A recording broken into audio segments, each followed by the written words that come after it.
Pemirsa, Kejaksaan Agung menetapkan mantan Mendikbudristek Nadiem Makarim sebagai tersangka kasus dugaan korupsi pengadaan laptop. Hal ini diumumkan Kapus Penkum Kejaksaan Agung Anang Supriyatna. Mantan Mendikbudristek Nadiem Makarim ditetapkan sebagai tersangka setelah penyidik menemukan alat bukti dan juga telah memeriksa sejumlah saksi dalam kasus ini. Hari ini, Nadiem Makarim sendiri hadir dalam pemeriksaan ketiganya di Kejaksaan Agung.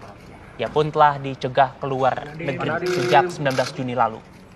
Adapun untuk diketahui pemirsa, sebelumnya Kejaksaan Agung telah menetapkan 4 orang tersangka dalam kasus dugaan korupsi Kemendikbudristek dalam program digitalisasi pendidikan periode 2019 hingga 2022. Dan diduga hal itu telah menyebabkan kerugian negara sebesar 1,98 triliun rupiah.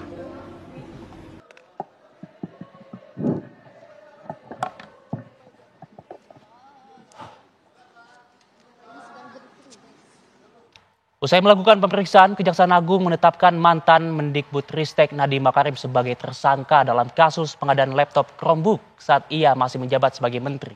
Nadiem menjadi tersangka usai 3 kali diperiksa oleh Kejagung. Sehubungan dengan perkembangan penyidikan perkara dugaan tindak pidana korupsi pada Kementerian Pendidikan, Kebudayaan, Riset, dan Teknologi,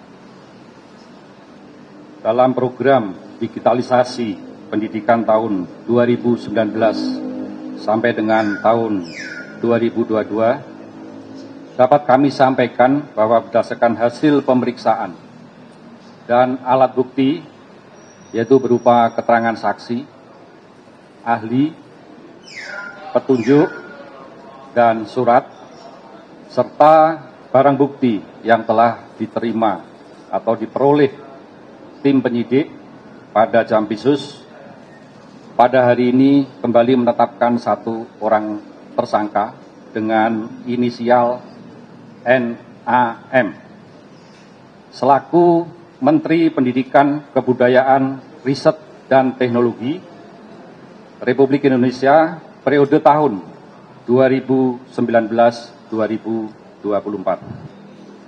Perbuatan yang dilakukan oleh tersangka NAM antara lain yaitu pada bulan Februari 2020,